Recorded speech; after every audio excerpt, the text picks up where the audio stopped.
What is something normal that scares the crap out of you? Unexpected knocking on my door. I have nothing to hide, all my bills are paid, but for some reason I get a mild panic attack when someone knocks. It actually evokes immediate anger in me. I have to calm my face before I open the door. Feels like such an intrusion on my day. Let's each stand up and introduce ourselves and say one interesting thing about ourselves. I'm Bob and I try to kill one random person every week. Is today Tuesday? I volunteer as tribute. Putting my hand into the garbage disposal to clear it. No one else allowed in the kitchen because I know they'll somehow turn it on. My wife broke a glass in the sink once and it went in the garbage disposal. Clearing broken glass I couldn't see was the stupidest thing I've ever done. Lol, I'm fine with that as long as nobody is anywhere near the switch. But my fiance is terrified of it too, so he'll ask me to do it every time. I had to hire a handyman to install our dishwasher a few months ago. This older guy comes, reminded me a ton of my dad. So he hooks up the hoses and tells me he needs to pop a little plastic cap out of our disposal to hook the debris line to it. But he can't stick his hand in to get the cap out because he's terrified of sticking his hand in. So I tell him I'm cool with it. So he pops it from the outside and tells me to go for it while he feels around the hole to make sure it came out. Our hands brushed and he screamed so loud and high that even I jumped a good foot up in the air. We both just started dying of laughter and had to take a break for a while for his heartbeats to drop back to normal. If I wasn't working on a waste disposal right now then this would be hilarious. Aging. The thought of getting to a point where I won't be able to take care of myself anymore scares the living daylights out of me. I'm much less scared of dying than I'm of outliving my ability to do anything. People think I'm crazy when I tell them I don't want to live past 75. See, the problem I have with this idea is that by the time I'm 75 who knows what the world will look like. My grandma is 86 now and she's 100% the person to have agreed with you when she was young. No way she'd want to have missed the last decade though. She loves her great grandchildren and she's also still mobile enough to do the things she's always liked doing. I agree with the sentiment, but who knows what science will have thought of by the 2060s. Mirrors in a dark room. Like if you turn the light off in the bathroom before leaving or something. Feel like that's where the veil is thinnest there for some reason. Fun fact, if you were to ever see something in the mirror, it's because your brain is trying to fill in what's there, based on a low stimulus, I think. It's called pareidolia, and is why we see faces in objects, and flowers or animals in clouds. I have a mirror in my bedroom and every night, when I stay up late I see something in it, but when I look directly at it it disappears kinda creepy lol, but I try to ignore it. This is gonna sound weird, but seeing things in the middle of the road at night. I was once driving home one night and turn a corner to see a dog in the middle of the road. Nothing weird, right? Completely normal sight in a suburb. Every instinct in my body was telling me to get the hell out of there now. When I see stuff in the middle of the road at night it doesn't matter what it is, I get chills, goosebumps, my hairs stand on end and my palms sweat. It's happened with deer, dogs, people, raccoons, and even a trash can once. Can't explain it, but it terrifies me. Oh my god, I get this too. I think it has something to do with the fact that it's not supposed to be there, and when we see things we aren't supposed to our brains respond. The feeling that's not supposed to be there is what gets me, I think. It might just be ingrained too because it doesn't happen in the daytime. If something is in my way in the day I just acknowledge it and act accordingly, but that same scenario at night makes warning bells go off. Teeth, or more specifically, a medical problem with teeth. For me or anyone else, just creep me out. Dreams where my teeth fall out are the worst. Since I have many dental issues I'm so self-aware about my teeth it gets annoying.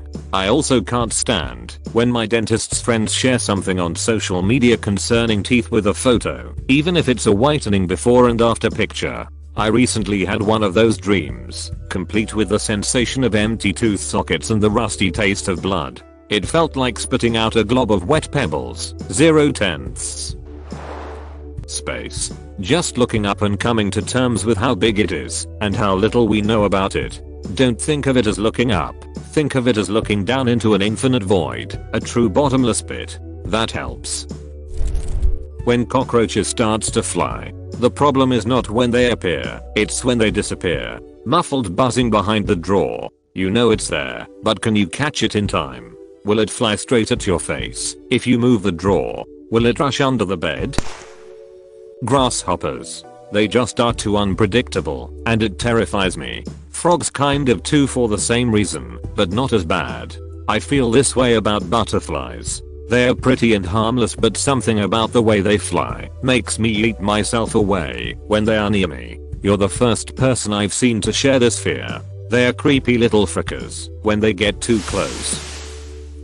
Closing my eyes when shampooing. I've seen too many horror movies to enjoy darkness. It's an endless cycle. You close your eyes and lather your face as quick as possible, but you go too fast and open your eyes and now your eyes burn. So you close your eyes and go back under the water stream and you do it all again. And every time you come out of the water and open your eyes briefly, the clown is a little bit closer. The ocean. I'm talking like out in the ocean, hundreds of miles from land, treading water, alone. Also, spiders. You would hate my sleep paralysis spiders. I'll just input my related spider fear when they just appear on the curtains after looking at them not too long ago, meaning they were in the folds. Had that crap happen few months ago when I was getting cozy in bed. Still afraid of that happening again. Public speaking. My friends didn't really understand what a fear of public speaking meant till I showed them on my Fitbit how my heart was racing to about 150 BPM because I had to give a speech for an election that I was running unopposed in. Like this crap is real. Did you win?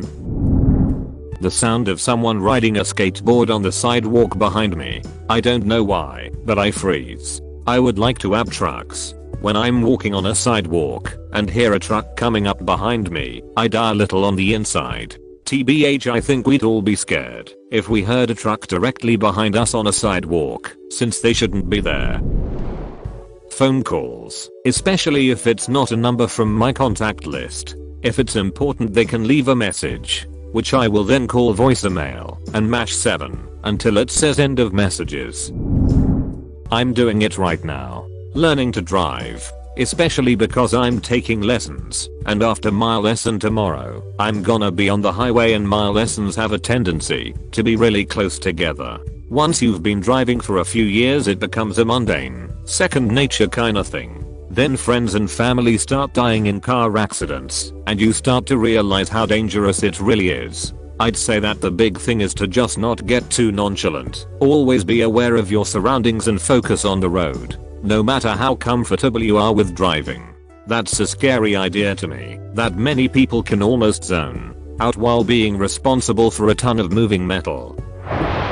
The future. And people asking me how I feel about something, because usually I have no clue how I feel about something, so I end up lying and just agreeing with them. It makes me feel so fake because everything I like and dislike generally based off of other people's opinion, because I seriously just have zero clue how I actually feel about things. The only things I'm certain that I do and don't like are things like food and music. Everything else, even things like my hobbies, I generally can't figure out if I actually like doing it or if it's because I grew up around people whose hobbies were the same as my hobbies. I only just realized this too.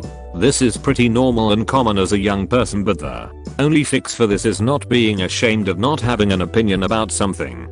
Just because they've thought about it and then put you on the spot doesn't mean you should be ashamed of saying I don't know. Plus we learn by watching others. It's called observational learning, so being interested in something because you saw someone else do it doesn't make it any less yours, so to speak. The thought of getting pregnant. I can't even count the number of nightmares I've had about this. The worst are the ones where I wake up and am 8+ months pregnant and I'm about to be forced to give birth. Terrifying. Watching everyone you love get old. Yes, I hate knowing that people like my parents will eventually pass away. Like it's far from impossible that you die first. That Lego dragon statue in the water outside the Lego store in Orlando, Florida. I recently found out that other people find it scary after discovering the submergenophobia subreddit. I have the same opposite feeling about submergenophobia. I find it more fascinating than scary. I find the two often overlap for me. Freaking walking in the dark. You expect me to just walk comfortably when I hear a small noise in the bushes and I can barely see. I tell myself not to be ashamed of being scared of the dark because it's a survival instinct. Meaning we can't see, which means it's not safe for us, which means I'm not a baby for being afraid of it, lol. Eyes contact. I don't know why, but when someone looks directly in my eyes, I will feel very uncomfortable and nervous. My hands will begin to sweat a lot, and my throat will feel like burning. My friends say that maybe it is because I'm lying or have done something wrong, but it's not. When I talk to other people such as my teacher, friends, relatives, parents etc., I often look at another spot in their face like ears, noses, mouth, or else certainly not eyes. The same goes with when I practice public speaking or being awarded on the stage. I usually look at the ceiling or the clock or an empty space between audiences rather than their eyes. I think it may be because I'm scared of being judged or being noticed too much, and I'm trying to fix it so hard. A tip I've heard to avoid becoming anxious/self-conscious in our own head is just to pay attention to what the other people are doing even more. Usually we just overdo it in our own minds to an irrational level. Reincarnation. I worry that we have to keep doing this life over and over again until we learn some important lesson. My concern is that I'm a super slow learner and most people figured things out 1,000 years ago. All that is left now is a planet full of assholes like me who just can't seem to get it right. We all just keep coming back over and over again on an 80-year cycle of failure. But there are way more people now than there were 1,000 years ago. Yeah, I thought about that. Whoever is making these things is doing a pretty poor job in terms of product improvement. Sort of like American cars in the 80s, a lot of shared components and a high volume of production, but overall the quality was crap. Well, there's a muscle in my body that works non-stop without me realizing it, and once it stops doing its thing, I die. I do 2 pull-ups and my arms want to explode, all exhausted. We live in a complicated ecosystem where all sorts of plants and animals rely on each other to survive, and dozens of species go extinct every week. We live in a Goldilocks zone, the only place where life can survive. If the sun gets more or less intense, we all go into a global catastrophe. I have eyeballs and I have no idea how they work.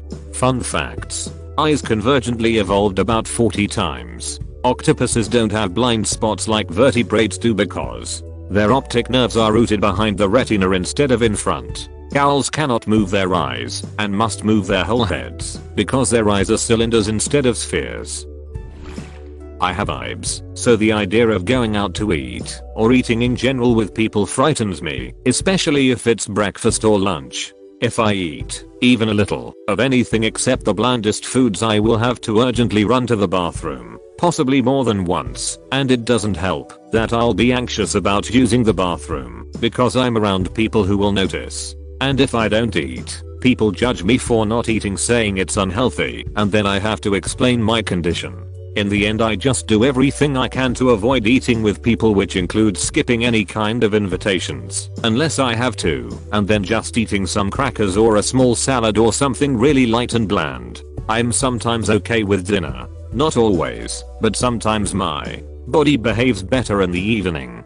I can also control it by drinking and getting tipsy, which usually turns off my anxiety, so I'll be less likely to have an emergency. Still, I avoid it as much as I can. IBS is definitely related to anxiety. I have it, and if I have something stressful going on during the day, I immediately have to use the bathroom. It's a vicious cycle too, because then you are anxious you will have to go when it's an inconvenient time. This seems largely irrational compared to others, but someone driving behind me, like they don't even have to be close to me, they can just be doing their own thing, but I don't like it. I always drive faster when someone is behind me when I'm alone, and with certain passengers. Someone asked why I'm always speeding, and I said that I don't want the person behind me to be mad that I'm too slow. Meanwhile I'm going 5, 10 plus over the limit. The worst is when they match that speed and I don't want to keep pushing it. I don't like being in other people's way. Mortality. Same. And like the chance that, if you're non-religious, everything will just stop for you after you die, and there will be nothing. No thoughts and no being is terrifying. For me it's the opposite. Imagine if there is an afterlife, and no matter what you do you'll always exist, forever and ever with no ending, and no way to stop it. I'm in no way suicidal, but the thought of eternal life is more scary than not existing. I've already done that for millions of years. I didn't mind it. Lol. Porcelain dolls. They creep me out so freaking much. I dated a girl that had a collection of them, and I refused to be in the same room as those things because they creep me out so much. Getting a bath or a shower at home alone. I always have the terrible fear that someone will break in and kill me or I'll slip, fall and die. It's not the dying part that gets me though, it's the dying while naked part that does. Such a vulnerable state to be in. Then when you start to relax, boom, something happens and you die. I don't know what started this fear, but I wish it would go away. Lol.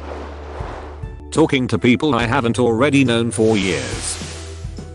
Pregnancy. And not the idea of accidentally getting pregnant and the consequences of that, but just the general idea of it. Like, the idea of having a small human squirming around in your stomach just fills me with horror, not to mention the idea of giving birth. It's really awkward whenever pregnant people I know ask me to feel the baby kick, and I have to explain that it creeps me out. There's no polite way to explain it. My ex's sister once told me a story of how, when she was pregnant, the baby would hook his feet under her ribs and push outwards. No thank you very much. I've been pregnant, and it is every bit as awful as you think it is. Sorry.